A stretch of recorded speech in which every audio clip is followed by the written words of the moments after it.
غریبی آسمان خاموش است، دیلم به یادی کوچه های وطن میسوزد.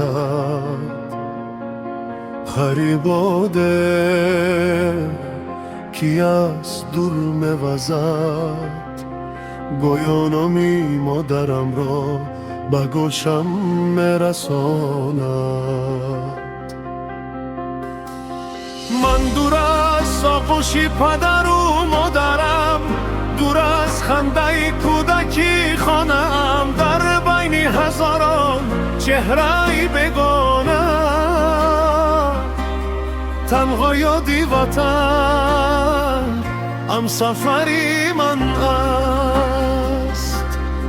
هی وطن دل به تو آرام نمیگیرد، نر شب برای تو اشکی چشم میریزد.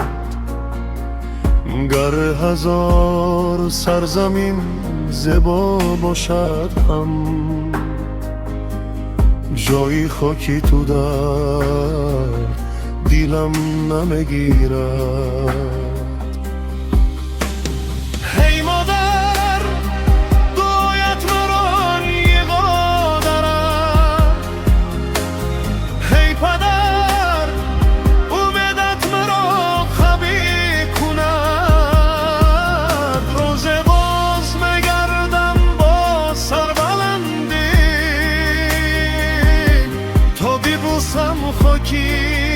پاکی تاجیکستانم را هر سحر برای رزق مهنت میکنم، ولی دل در کیفوی دیارم میماند.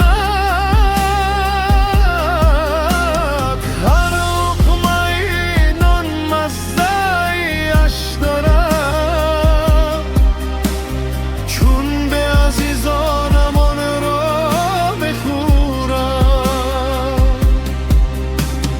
ساعتها میگذرن شبها درازم، تلفنی مادر مرا گریان میکند. پسرم کی به خانه برمیگرده، این سوال دلم را هزار پره میکند.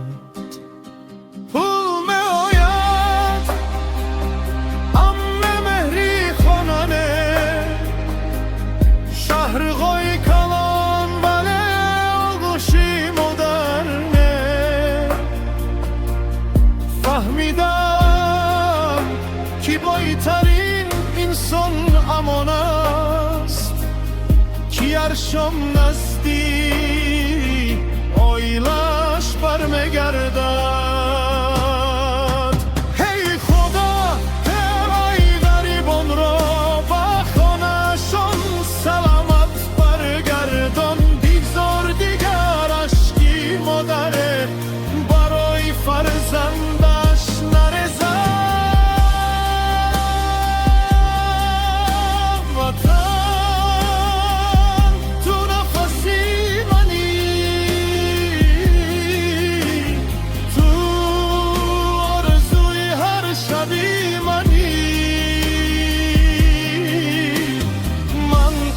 من برمیگردم با آغوشی تو،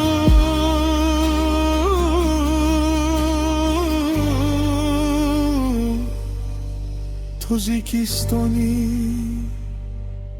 عزیز.